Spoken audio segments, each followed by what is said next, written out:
అందరికీ నమస్కారం. నా పేరు రమ. 'ఏడడుగుల పయనం' సీజన్ 2 51వ భాగం. రచయిత కన్నమ్మ గారు. ఫ్రెండ్స్, కథ చదవడం స్టార్ట్ చేసిన వెంటనే వీడియోకి ఒక లైక్ చేయండి. కథకి హైప్ చేయండి. మధు ఆమెను ఒక్కసారిగా తన వైపు లాక్కొని గట్టిగా హత్తుకుంటాడు. మను అతని నుండి దూరం జరగాలని అనుకుంటే అంతకంత గట్టిగా హత్తుకుంటూ ప్లీజ్ నేను చెప్పేది ఒక్కసారి వినని అంటాడు. మను అతని మాటలు అస్సలు వినకుండా కదులుతూనే ఉండడంతో ఆమెని కట్టడి చేయడానికి ఆమె పేదాల్ని అందుకుంటాడు. ధీరజ్ థాంక్స్ విశ్వ అని అంటాడు. It's my responsibility Dheeraj. What's your next plan అని అడుగుతాడు విశ్వ. మన ఇన్ఫార్మర్స్ అందరినీ కూడా యాక్టివేట్ చేయండి. ఇప్పుడు మనకి వాళ్ళు ఇచ్చే ఇన్ఫర్మేషన్ చాలా క్రూషియల్ అని అంటాడు ధీరజ్. హా, వాళ్ళకి ఇన్ఫర్మేషన్ సెండ్ చేసి ఎక్కడ ఏదైనా తేడాగా అనిపిస్తే ఇన్ఫార్మ్ చెయ్యమని చెప్తాను అని అంటాడు విశ్వ. ధీరజ్ ఓకే అని కంట్రోల్ రూమ్కి వెళ్తాడు. విశ్వ ఈ ఆపరేషన్కి కంపల్సరీ ధీరజ్ ఉండాలా అని అడుగుతాడు Sriram. I know your concern Sriram, but I am helpless. Dheeraj ముందు నుండే ఈ కేస్ హ్యాండిల్ చేస్తున్నాడు కాబట్టి అతన్నే కంటిన్యూ చేయమని పైనుండి ఆర్డర్స్ మనకి మన కన్విక్ త్వరగా దొరకాలని అనుకోవడం తప్ప మనం ఏమీ చేయలేమని అంటాడు విశ్వ. హీఈస్ డయింగ్ ఫ్రమ్ ఇన్సైడ్ అని అంటాడు శ్రీరామ్. మన జాబ్ అలాంటిది. దేశం కోసం మనకి ఉన్న అన్ని బంధాలను కూడా పక్కన పెట్టాలని అంటాడు. అంతేలే అని శ్రీరామ్ బాధగా అంటాడు. ఈస్ దివ్యాంశ ఆల్ రైట్ అని అడుగుతాడు విశ్వ. ఏమని చెప్పాలి విశ్వ, వీడేవేవో మాటలు చెప్పి తనని ఇంకా గందరగోళానికి గురి చేసి వచ్చాడని అంటాడు శ్రీరామ్. అంటే దివికి ఇంకా ధీరజ్ హెల్త్ కండిషన్ గురించి తెలియదా అని అడుగుతాడు శ్రీరామ్. అవును అన్నట్టు బాధగా తలుపుతాడు విశ్వ. ఓ మై గాడ్, మీరు తనకు చెప్పాల్సింది కదా అని కంగారుగా అంటాడు. అక్కడికి వస్తూ ధీరజ్ విశ్వ మాటలు విని వాట్ హ్యాపెన్ విశ్వ, ఎందుకంత కంగారు పడుతున్నావు అని అడుగుతాడు విశ్వ. మీడియాకి నువ్వు ఈ కేసు గురించి ఇన్వెస్టిగేట్ చేస్తున్నందుకు నీ హెల్త్ కండిషన్ ఫిస్నెట్ ఎక్స్పర్ట్ ద్వారా లీక్ అయిందని అంటాడు. ధీరజ్ ఆ మాట విని షాక్ అవుతాడు. వాట్, నా హెల్త్ కండిషన్ ఇప్పుడు అందరికీ తెలుసా అని అడుగుతాడు ధీరజ్. విశ్వ ఎస్ అని అంటాడు. ఇంతవరకు మనకి మాత్రమే ధీరజ్ హెల్త్ కండిషన్ తెలుసు అనుకున్నాను. ఇప్పుడు మీడియా కూడా తెలిసింది అంటే ఎందుకు ధీరజ్ని కేసు హ్యాండిల్ చేయమని అంటున్నారు అని అడుగుతాడు. బికాస్ వేరే వాళ్ళని పంపించి రిస్క్ చేయాలని అనుకోవడం లేదు. ధీరజ్ సిట్యుయేషన్ ఎలా ఉన్నా తను హ్యాండిల్ చేయగలడు అని అనుకుంటున్నారు అందరూ అని అంటాడు విశ్వ. ధీరజ్కి దివి ఎలా ఉందో అనే కంగారు భయం వేస్తుంది. అతనికి వాళ్ళ మాటలతో పనిలేదన్నట్టుగా అక్కడి నుంచి కొంచెం దూరంగా వచ్చి చైర్లో కూర్చొని దివి గురించే ఆలోచిస్తూ ఉంటాడు. దివి ఎలా ఉందో, తనకి ఈ విషయం తెలిసి ఎలా స్పందిస్తోందో, బాధపడుతూ ఉండొచ్చు, లేదా ఇంకేదైనా చేస్తోందా, ఇప్పుడు తను అసలు ఎలా ఫీల్ అవుతూ ఉందో తలుచుకుంటేనే నాకు చాలా కంగారుగా ఉంది. ముందు అది ఎక్కువ కంగారు పడకూడదు అని డాక్టర్ అన్నారు. ఇలా దూరంగా ఉండి కూడా దానికేమో నేను మనశ్శాంతి లేకుండా చేస్తున్నానని కళ్ళల్లో నుండి జారుతున్న నీటిని తుడవకుండా అలానే వదిలేస్తాడు ధీరజ్. దివి రూపం తన కళ్ళ ముందర కదులుతూ ఉంటే కళ్ళు మూసుకొని ఆమె రూపాన్ని కళ్ళల్లో నింపుకుంటూ ఉంటాడు శ్రీరామ్. వాట్ విశ్వ, ఇంత అన్యాయంగా ప్రవర్తిస్తున్నారు అని అడుగుతాడు Sriram. It's not in my hand Sriram. Dheeraj మీద గ్రడ్జ్‌తోనే ఇలా నాకు ఆర్డర్స్ వచ్చాయని తెలిసినా నేనేం చేయలేని స్థితిలో ఉన్నానని విశ్వ అంటాడు. ధీరజ్ నువ్వు నాకు ఫేవర్ చెయ్యొచ్చు విశ్వ అని కళ్ళు మూసుకొని అంటాడు శ్రీరామ్. విశ్వ ఇద్దరూ అతని వైపు చూస్తారు. ధీరజ్ కళ్ళు తెరిచి విశ్వ వైపు చూసి ఛాన్స్ ఉంటే నాకు ఫేవర్ చేస్తానని చెప్పావు కదా, ఇప్పుడు నేను అడిగింది చేయగలవా అని అంటాడు ధీరజ్. నా కంట్రోల్లో ఉంటే తప్పకుండా చేస్తాను ధీరజ్ అని అంటాడు విశ్వ. ధీరజ్ అతని చేతిని తన చేతుల్లోకి తీసుకొని అతని ఐడియా చెప్తాడు. విశ్వ ఆశ్చర్యంగా ఈ టైంలో నిన్ను సస్పెండ్ చేయమని ఎందుకు చెప్తున్నావు ధీరజ్ అని అడుగుతాడు. ధీరజ్ విశ్వ వైపు చూస్తూ I want to be with my love అని అంటాడు. బట్ ఈ కేస్ అని అంటుంటే ఇట్స్ లాస్ట్ అని అంటాడు ధీరజ్. విశ్వ శ్రీరామ్ అర్థం కాక చూస్తుంటే మనం వెతుకుతున్న కన్విక్ మన చెయ్యి జారిపోయాడు అని అంటాడు ధీరజ్. అంటే అని అడుగుతాడు విశ్వ. ఇప్పుడే ఇంటెలిజెన్స్ రిపోర్ట్స్ వచ్చింది. మనం వెతుకుతున్న అతని ప్లేస్ మనకి తెలిసిందని ముందుగానే అతనికి ఇన్ఫర్మేషన్ పాస్ అయిందంట. సో అతని ప్లేస్లో వేరే అతన్ని పెట్టి మనం వెతుకుతున్న వాడే అని నమ్మించాలని అనుకుంటున్నాడు. వాడి ట్రాప్‌లో నేను చిక్కాలని అనుకుంటున్నాడు. హి జస్ట్ వాంట్ మీ అని అంటాడు Dheeraj. You mean body double అని అంటాడు. నో విశ్వ, బాడీ డబుల్ అయితే మనకతని ఐడెంటిటీ తెలిసిపోతుంది. జస్ట్ ఎ పర్సన్ అని అంటాడు ధీరజ్. అంటే ఇప్పుడు ఈ ఆపరేషన్ చేసినా ఎలాంటి యూజ్ లేదా అని అడుగుతాడు విశ్వ. మన మిలిటరీ ప్రాణ నష్టం తప్ప ఇంకేం లేదు. నాతోనే మైండ్ మాస్టర్‌గా ప్రవర్తిస్తున్నాడని ఆలోచిస్తూ అంటాడు ధీరజ్. విశ్వ శ్రీరామ్‌కి నెక్స్ట్ ఏంటనేది అర్థం కాదు. ఎంతో ప్లాన్‌గా ఆ క్రిమినల్‌ని పట్టుకోబోతున్నామని మీడియాకి ఇస్తే అతను ఫాస్ట్‌గా ప్లేస్ మార్చే ప్రయత్నంలో ఏదో ఒక తప్పు చేసి దొరుకుతాడని అనుకుంటే, అతనికి ముందే ఈ ప్లాన్ తెలిసి ఎస్కేప్ అయ్యాడని అర్థమై, వాళ్ళకెలా రియాక్ట్ అవ్వాలో కూడా తెలియడం లేదు. ఇదంతా తెలిసింది కదా! మరి నిన్ను ఇంకా ఎందుకు సస్పెండ్ చేయడం? మిషన్ అబార్ట్ చేస్తే అయిపోతుంది కదా! అని అంటాడు విశ్వ. నువ్వు నన్ను సస్పెండ్ చేయకపోతే నేను ఇలానే తనెలా ఉందో అన్న ప్రెషర్‌తో వర్క్ చేయలేను విశ్వ. She needs me the most అని అంటాడు ధీరజ్. విశ్వ బట్ అని అంటుంటే ఐ నో విశ్వ. నన్ను డిసిప్లినరీ యాక్షన్ కింద సస్పెండ్ చేస్తున్నట్టు నన్ను సస్పెండ్ చెయ్యి. అప్పుడు నిన్నెవరు క్వెషన్ చెయ్యరని అంటాడు విశ్వ. ఓకే ధీరజ్. శ్రీరామ్ వైపు చూస్తాడు. శ్రీరామ్ అతని చూపులు అర్థమయ్యి సస్పెన్షన్ లెటర్ తీసుకొనొస్తాడు. ధీరజ్ విశ్వకి, శ్రీరామ్‌కి థాంక్స్ చెప్పేసి అక్కడి నుంచి వచ్చేస్తాడు. అతని తలలో చిన్నగా నొప్పి మొదలవడంతో అతను చూపించుకునే హాస్పిటల్‌కి వెళ్తాడు.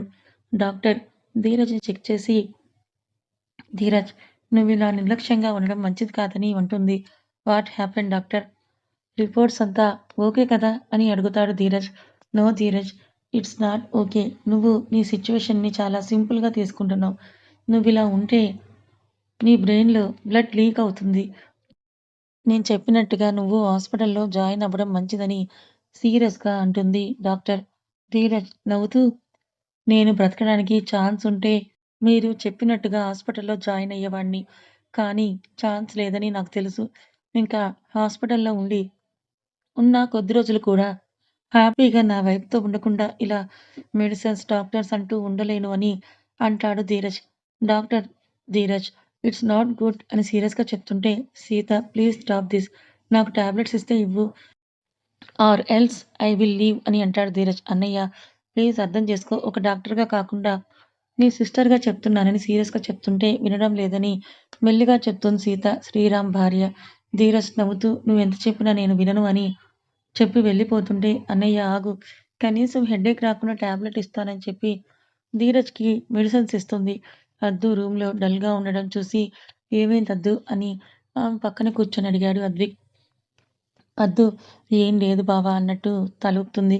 ఎందుకో డిస్టర్బ్ అయినట్టుగా కనిపిస్తున్నావని అంటాడు అద్విక్. అలాంటిదేమీ లేదు బావ అని అంటుంది అద్దు. అక్కడి నుంచి వెళ్ళిపోతూ ఉంటే ఆమె చేయి పట్టుకొని నాకు చెప్పకూడని విషయం ఏమైనా ఉందా అని అడుగుతాడు అద్విక్. అద్దు అయ్యో! నీకు చెప్పకూడదని కాదు బావ అని అంటుంది. మరెందుకు మాట దాటేస్తున్నావు అని అడుగుతాడు అద్విక్. అద్దుకి దుఃఖం ఆగక అతన్ని హత్తుకొని వదినని చూస్తుంటే బాధగా ఉంది బావ. అన్నయ్య మీద కోపం వస్తుందని ఏడుస్తూ అంటుంది. అద్విక్ దివి గురించి తను బాధపడుతుందని అర్థం చేసుకొని ఆమె వెన్నునిమురుతూ కొన్ని రోజుల్లో అంతా మళ్ళీ నార్మల్ అయిపోతుందమ్మా. నువ్వేమీ బాధపడకు. నువ్వు తనకి ధైర్యం చెప్పాలి కానీ నువ్వు కూడా ఇలా ఏడిస్తే ఎలా? అని అంటాడు అద్విక్. ఏమో బావ నాకసలు దుఃఖం ఆగడం లేదు అని అంటుంది అద్దు. నువ్వు దివి గురించి కంగారు పడకుండా ఉంటే బావుంటుంది. మనమంతా ఉన్నాం కదా తనకి. ఎటువంటి చెడు జరగదు. విక్కీ జరగనివ్వడని ఆమె కన్నీళ్ళని తుడుస్తూ అంటాడు అద్విక్. అద్దు హ్మ్. అని అంటుంది. మధు తనకి ముద్దు పెడతాడు అని అస్సలు ఊహించని మను బిగుసుకుపోయింది. అతను మాత్రం ఆమె పెదాలను వదలకుండా ఆమెకి అతని ప్రేమని తెలుపుతూ ఆమె అంతకంతకు హత్తుకుంటూ ఉంటాడు. మనుకి అతను చేస్తోంది అర్థమవ్వడానికి 3 నిమిషాలు పట్టింది. ఎంతో ప్రేమగా పెడుతున్న ముద్దుని ఆస్వాదించలేకపోయింది. తన బలమంతా ఉపయోగించి మధుని దూరం తోసింది. మను ఆయాసపడుతూ అతన్ని చూస్తూ ఎంత ధైర్యం మీకు? నాకే ముద్దు పెడతారా? అని అతని కాలర్ పట్టుకొని అడుగుతుంది. మధు మను వైపే చూస్తూ ధైర్యం ఎందుకు ముద్దు పెట్టడానికి? పెదాలు కావాలి కదా! అని అంటాడు మధు. మను కోపంగా ఆ అని గట్టిగా అరుస్తూ నాకు ఇష్టం లేదని చెప్తూ ఉంటే ఎందుకు మీరిలా చేస్తున్నారు? అని అంటుంది. నీకు నా మీద ఇష్టం లేదు అంటే నమ్మడానికి నేనేమి చిన్నపిల్లాడిని కాదు మను. నిన్ను ప్రేమించిన వాడిని, ప్రేమిస్తున్న వాడిని, ప్రేమించేవాడిని కూడా అని ఆమె చుట్టూ చేతులు వేసి తన దగ్గరికి లాక్కొని అంటాడు. మధులో ఎప్పుడూ ఇలాంటి కోణం చూడని మను ఆశ్చర్యంగా చూస్తుంది అతన్నే. ఊరుకుంటుంటే, ఎక్కువ వాగుతున్నావు. ఇంకోసారి ఇలా ఎక్కువగా మాట్లాడితే నీ నోరు ఎలా మూయిస్తానో ఇప్పుడు నీకు తెలిసింది కదా! ఇక నుండి నాతో జాగ్రత్తగా ఉండు అని అంటూ ఆమె నడుము నొక్కుతూ అంటాడు మధు. మను అతని చేతి వైపే చూస్తూ చెయ్యి తీయండి అని అంటుంది. మధు తీయను అన్నట్టుగా తల ఊపుతూ ప్రెస్ చేస్తూ ఉంటాడు. పెళ్ళయిందని కట్టక కట్టక చీర కట్టుకుంది మను. ఇప్పుడు అతని చెయ్యి ఆమె నడుముని మీద డైరెక్ట్‌గా తగులుతూ ఉంటే ఆమె మాట గొంతు దాటి బయటికి రావడం లేదు. మధు ఆమె ఫేస్ మీద పడ్డ వెంట్రుకలని పక్కకి నెడుతూ నీకు ఎందుకు అంత కోపం మను? నేను తప్పు చేశాను. ఒప్పుకుంటాను కూడా. నిన్ను అన్ని మాటలు అనకూడదు. బట్ నేనప్పుడున్న సిట్యుయేషన్ అలాంటిది. నీకు దూరంగా నీకు దూరంగా ఉండాలని అనుకున్నా కానీ, నువ్వు ఎవరికో దగ్గరైతే నేను చూడలేను. అది నాకు కూడా అర్థమయ్యే నిన్ను వదులుకోలేక వచ్చి, నిన్ను పెళ్లి చేసుకొని నీ మెడలో తాళి కట్టాను. నీకు నా మీద కోపం ఉంటే ఎలాగైనా సరే నన్ను శిక్షించు. నీకు పూర్తి రైట్ ఉంది. బట్ నువ్వు నాకేం కావు. నేను నీకేం కాను. ప్రేమ లేదు అని అలాంటి మాటలు మాత్రం చెప్పకు ప్లీజ్ అని దీనంగా మొహం పెడుతూ ప్రేమగా ఆమె కళ్ళలోకే చూస్తూ అంటాడు మధు. మను రెప్ప వేయకుండా అతన్ని అలాగే చూస్తూ ఉంటుంది. ఆమె అలానే చూడ్డం చూసి కొంచెం కరిగింది అని అర్థమయ్యి కొద్దిగా బెండయ్యి ఆమె నుదుటి మీద చిరుముద్దు ఇచ్చి నిన్ను ఆపాలని ముద్దు పెట్టాను. అంతేకాని నీకు ఇష్టం లేకుండా నిన్ను నాదాన్ని చేసుకోవాలనే చెడు ఉద్దేశం అయితే నాకు లేదు. I am really sorry for hurting you and I really love you. I don't వన్న లూజ్ యూ అని ప్రేమగా ఆమెనే చూస్తూ అంటాడు మధు. మను అతని దగ్గర తీసుకునే స్థితిలో లేదు. ఎందుకంటే అతను అన్న మాటలు ఆమెని ఎంతో మనస్తాపానికి గురిచేశాయి. మను ఒక్కసారి ఇంకా ఒక ఐ లవ్ యూ వల్ల మీరు చేసిన గాయం మానిపోతుందా అని బాధగా అతని కళ్ళల్లోకే చూస్తూ అడుగుతుంది మను. అంత ఈజీగా మానకపోవచ్చు కానీ గాయాన్ని అలానే వదిలేస్తే ఇంకా ఇంకా అది మండుతుందే తప్ప తగ్గిపోదు కదా! నేను నీకు ఇప్పుడే నన్ను క్షమించు అని అనడం లేదు. కొద్ది కొద్దిగా టైం తీసుకో. పర్వాలేదు. నేనన్న మాటలు అంత చిన్నవి కూడా కాదు. నువ్వు నాతో ఉండు. నేనే నీకు నా ప్రేమని చూపించి అవి మర్చిపోయేలాగా చేస్తాను. నన్ను ప్రేమించడం వల్లే కదా నీ మనసు నొచ్చుకుంది. నేను ప్రేమించడం వల్ల హ్యాపీగా ఉండేలా చేస్తాను అని అంటాడు మధు. మను అతని మాటలు విని అతని బాహువుల నుండి దూరం జరిగి వేరే వైపుకు తిరిగి నిలబడుతుంది. మధు ఆమె బాధ అర్థం చేసుకొని తనని అతని విషయంలో ఇంకా మాట్లాడి ఇబ్బంది పెట్టలేక కాసేపు మౌనంగా ఉంటాడు. మా నాన్న ఇంకా మా చెల్లి వచ్చారు. నిన్ను చూస్తామని అన్నారు. నేను మార్నింగ్ వాళ్ళని పికప్ చేసుకోవడానికి వెళ్ళాను. వాళ్ళని గెస్ట్ హౌస్ దగ్గర డ్రాప్ చేసి వాళ్ళు ఫ్రెష్ అప్ అయ్యేలోపు నిన్ను తీసుకొని వెళ్ళాలని అనుకున్నాను. బట్ నేనొచ్చేసరికి మీరంతా ఎక్కడికో వెళ్ళడం చూసి నీతో పాటే వచ్చాను. నువ్వు రెడీ అయితే వెళ్దామని అంటాడు మధు. మను ఆ మాటలు అన్నీ కూడా హా అని వింటుంది తప్ప అతని వైపు చూడదు. వినయ్ హహహ అని నవ్వుతూ అంత ఈజీగా నేనెవరో కనిపెట్టాలని అనుకున్నావా ధీరజ్? నేను చీకటి సామ్రాజ్యాన్ని ఏలే రాజుని. ఎప్పటికీ చీకట్లోనే ఉంటాను. నువ్వు నన్ను పట్టుకోవడం అనేది అసాధ్యం. నీ భార్య నా నుండి తప్పించుకోవడం ఇంకా అసాధ్యం అని కసిగా అంటాడు. స్మిత ఏడుస్తూ ప్లీజ్ నన్ను వదిలేయ్. నేను నీ గురించి ఎవరికీ చెప్పను. ప్లీజ్ వదిలేయ్ నన్ను అని అంటుంది. వినయ్ ఆమె బుగ్గ గట్టిగా పట్టుకొని సారీ మై బేబీ నిన్ను వదలడం జరగదు. నా గురించి తెలిసిన వ్యక్తివి నువ్వు. నిన్నొదిలేస్తే నాకు ఫుల్ డేంజర్ అని అంటాడు. ప్లీజ్ నేనెవరికీ చెప్పను అని అంటూ బ్రతిమలాడుతుంది స్మిత. వినయ్ ఊహూ అని తలూపుతూ రేయ్! ఈ పిల్లని తీసుకుని వెళ్ళి చంపేయండ్రా అని అంటాడు.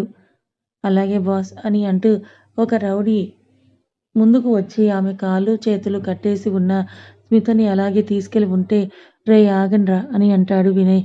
వినయ్ స్మిత వైపు చూస్తూ ఎలాగైనా చంపేస్తున్నాం కదా! దీనికి స్వర్గం అంటే ఏంటో చూపించండ్రా అని కన్నింగ్‌గా స్మిత బాడీ వైపే చూస్తూ అంటాడు వినయ్. రౌడీలకు అర్థమయ్యి థాంక్స్ బాస్ అని అంటారు. వాళ్ళు మాట్లాడేది తనకి అర్థం కాక చూస్తున్న స్మిత వైపే చూస్తూ మా వాళ్ళు అందరూ కలిసి నీకు స్వర్గం అంటే ఏంటో చూపిస్తారు.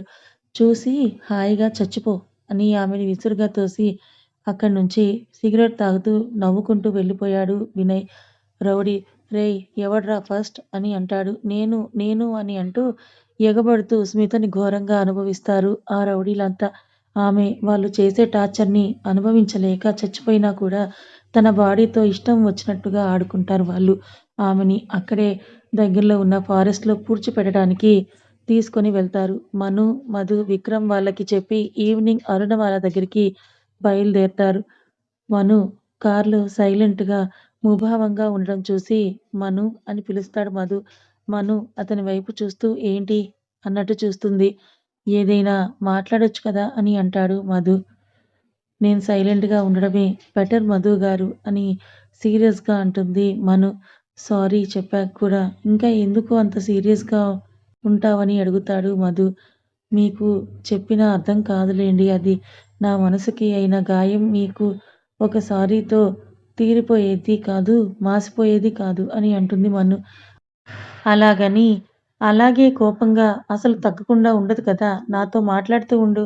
నా మాటలు ఏమైనా రిలీఫ్ ఇస్తాయేమో అని అంటాడు మధు. మీ మాటల వల్లే గాయపడ్డానని మర్చిపోయినట్లున్నారు మీరు అని అంటుంది మను. మధు ఏదో చెప్పేలోపు ప్లీజ్ నన్ను మాట్లాడించకండి అని అంటుంది మను. మధు ఏమీ అనలేక సైలెంట్‌గా డ్రైవ్ చేస్తూ ఉంటాడు. కాసేపటికి మధు వాళ్ళ గెస్ట్ హౌస్‌కి వెళ్తారు.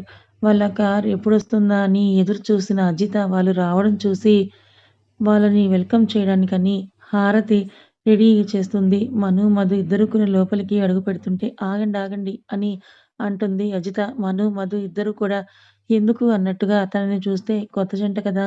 హారతి ఇవ్వాలి కదా! అని హారతి ఇస్తుంది చిన్నారి. తను హారతి ఇవ్వడం చూసి ఒకరి మొహం ఒకరు చూసుకుంటారు. మను, మధులు హారతిచ్చి ఇప్పుడు కుడికాలు పెట్టి లోపలికి రండి అని అంటుంది అజిత. మను, మధు అని ఒకేసారి కుడికాలు పెట్టి ఇంట్లోకి వెళ్తారు. అరుణ్ వాళ్ళ కోసమే ఎదురు చూస్తూ ఉంటాడు. మను అరుణ్‌ని చూసి ఆయన కాళ్ళకి నమస్కారం పెడుతుంది. అరుణ్ మనుని లేపి తన తల నిమురుతూ నిన్ను ఏ క్షణాన నా ఇంటి కోడలు అవ్వాలని అనుకున్నానో తెలియదు కానీ ఆ దేవుడు నా మాట ఆలకించి నిన్ను మా వాడికి జత చేశాడు అని అంటాడు.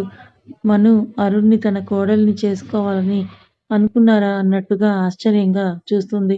మను చూపులు అర్థమయ్యి అవును వదిన డాడీ నిన్ను చూసిన ఫస్ట్ డేనే అన్నయ్యతో అన్నాడు. నువ్వు చేసుకుంటే బావుంటుంది అని. అదే నిజమే. నువ్వు మా అన్నయ్యకి జతయ్యావని నవ్వుతూ చెప్తుంది అజిత. మను ఆ మాటకి మధు వైపే చూస్తుంది. మధు డాడీ ఇప్పుడు ఇవన్నీ ఎందుకు మాట్లాడటం అని అంటాడు. అరుణ్ ఇప్పుడు నేనేమీ తప్పు మాట్లాడలేదు కదరా మధు అని అంటాడు ఆయన. కథ ఇంకా ఉంది. ఈ కథ మీకు ఎలా అనిపించిందో తప్పకుండా లైక్ చేయండి.